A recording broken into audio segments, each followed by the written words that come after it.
ए जी, अरे उठी ना। अरे यार काबिल बोलो। बच्चा लोगन के स्कूल के बस छूट गइल बा, छोड़ आई ना। हाँ रोज तहार लेटे हो जाला, टाइम से ना उठ सकेलू। अरे जल्दी तो उठल रहनी, लेकिन तैयारी करे में लेट हो गई। अब लेट हो गइल नु तो तू ही जा, छोड़ो हम ना जाइब। ऐसन काहे बात करतानी जी? ये बच्चा लोग राउर जिम्मेदारी नहीं खीका।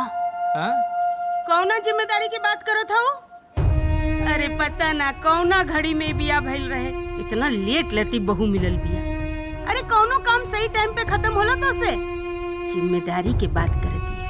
जय श्री जय श्री जय श्री। देखो लइकन के छोड़ल तहार जिम्मेदारी हो, अब तू जा छोड़ो, हमरा के सुते दो। लेट करिए या छोड़े जाए हम, चैन से सुतो होने की दे।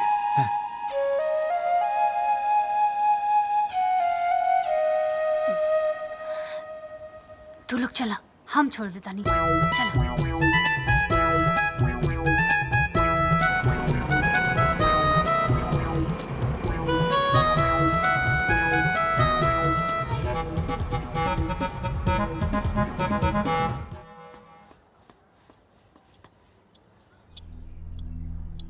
हाँ, अरे बाप रे, इतना लेट हो गए।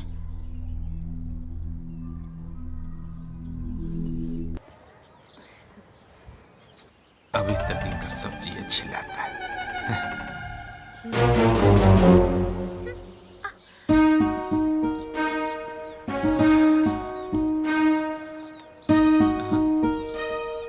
अरे सुमन, ए सुमन जी अरे है ना होता?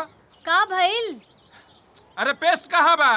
पेस्ट आवतानी, लेके आवतानी। अरे साफ ही मेहरारू के बुझाते नहीं थे भाई। बस ले आवतानी। ले आवतानी। बस एक मिनट एक मिनट। एक मिनट का? अरे हबड़ा में निहन कहा जाता।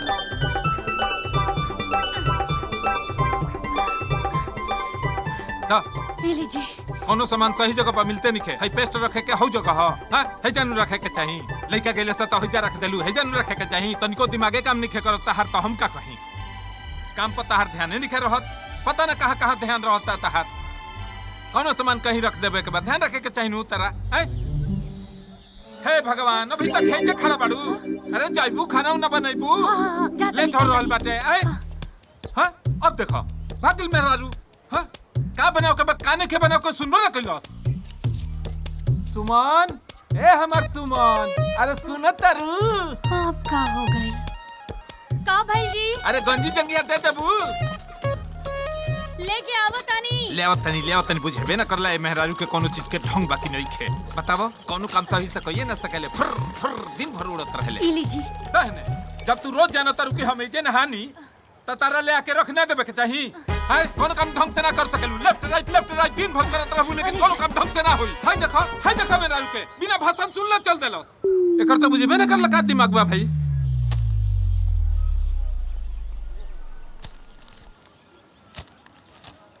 दुल्हन तो चश्मा लावा तो।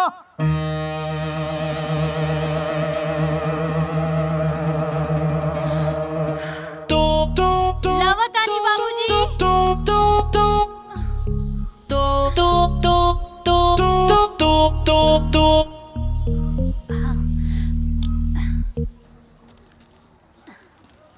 ली बाबूजी चश्मा। हाँ ए दुल्हन। हाँ अम्मा जी। अरे तनी हमर दवाई और पानी ले ले आवा। लावतानी अम्मा जी।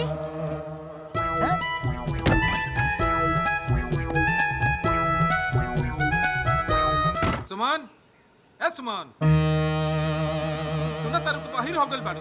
अरे मेहरारू ही या कि पैताल ही सुनते नहीं के। अरे सुना तारू ए हमर हबड़ा में सुना तारू, ऑफिस जाके लेट होता। बुझाते नहीं के मेहरारू के लेट करवाइए के मानी आज। सुमन, अरे क्रीम केने बा? कहाँ रखते बिलू पते न चलेला।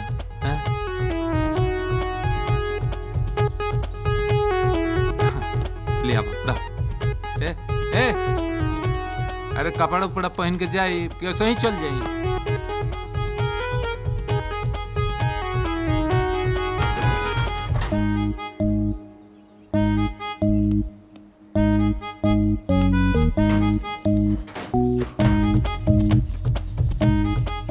अरे हुईजा रख दो।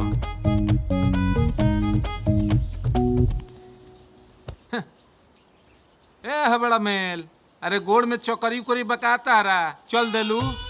हाँ अक्का भाई जूता केने बा? जूता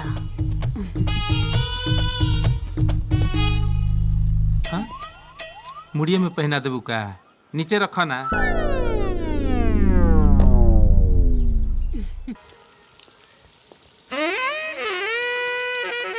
का हो अभी तक साम्राज्य है फैलले बा, नाश्ता उस्ता नहीं बनल? अरे रउआ तो देखते बानी ना कि हम बिहाने से उठल बानी, लइका बच्चा के नहा धोआ के तैयार करके स्कूल छोड़ के आईनी है। माई बाबूजी के चश्मा देनी है, चाय देनी है, उनकर पूजा के बर्तन धुलनी है। ई सब्जी कट गइल बा और आटा लागल बा, बस रउआ 5 मिनट दे दी, 5 मिनट हम बना के देता नी। देखो सुमन, तहरा के रोज रोज एके बात ना समझाई, काहे कि तहार रोज के तो इहे ड्रामा बा। ड्रामा? हम ड्रामा करतानी? अरे ड्रामा तो रउआ हमरे साथे कैले बानी। हाँ प्यार के झूठा जाल में फंसा के हमरा साथे फरेब कैले बानी। शादी से पहले तो कैसे लट्टू नीन हमरा आगे पीछे घूमत रहनी, और अब देखा, अरे धोखा से शादी करके हमरा के अहिजा लाके पटक देनी है। धोखा?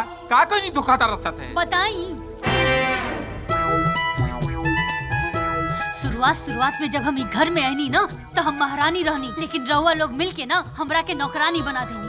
माई जी के बर्तन लेट हो गए, हमार गलती। बाबूजी के चाय लेट हो गए, हमार गलती। बच्चा लोग इनके स्कूल के बस छूट गए, हमार गलती। राउत टिफिन नहीं खे तैयार भइल, हमार गलती। ऐसा लागता कि हम इंसान ना हई, हम गलती के पुतला हई। हाँ गलती बात बा, हम ना जानत रही कि तहरा निहन गैर जिम्मेदार लापरवाह औरत से हमार बियाह होता। अरे साफ साफ कहीं नहीं कहत जी कि मन भर गइल बा। शादी ब्याह के बाद ये प्यार मोहब्बत ना सब तिलहंडा में चल गई। छछू देखो गाली मत दो, सुना छछुंदर हुई है तहर बाप। सुनी जी, बाप पे तो मत जाई। अब भुला गई नी का? हाँ ब्याह से पहले तो डेली रात रात भर फोन करके कहत रहनी, ए सुमन छछुंदर बोला ना, छछुंदर बोला ना। अब छछुंदर गाली लागता? हाँ अरे इतना जल्दी इंसान के नाम बदले के चाहिए? देखो तू औरत लोग की यह समस्या बा, ज्यादा रोमांटिक हो जा तब समस्या, कम रोमांटिक हो जा तब समस्या, हंस के बोलो तब समस्या, हंस के ना बोलो तब समस्या। तू लोग औरत लोग पूरा चलता फिरता समस्या के पिटारा हो का? बिल्कुल सही, एकदम सही कहा तारे हमारे लइका। हाय ये मेहरानू का देता है चिंगम नियन बात के खिंचली लोग। ए चुप रही, ढेर कैसे की तरह जुबान न चलाई। अच्छा मर्द लोगन के ना कोनो जात ना होला। हाँ गिरगिट होला गिरगिट, और शादी के बाद सब रंग दिखे लागेला। अच्छा एक बात बताई हमरा के कि शादी के बाद हमरा के कितना बार बाहर लेके गईनी हो, कितना बार सिनेमा दिखौनी, अरे कितना बार बाहर ले जाके खियौनी हमरा के। हाँ अरे नौकरानी चाहत रहे तो महीना पे ले आती, हमार जिंदगी काहे बर्बाद कर देनी? तहार जिंदगी बर्बाद भइल कि हमार जिंदगी बर्बाद भइल? तहरा से शादी करके तहारी मासूम चेहरा के चक्कर में हम फंस गनी। हम ना जानत रही कि तहरा नियन गैर जिम्मेदार लापरवाह औरत से हमार बियाह होता। हाँ तो काहे नहीं दे दे तलाक? पूरा फिल्म देखे खातिर अभी डाउनलोड करी दंगल प्ले ऐप।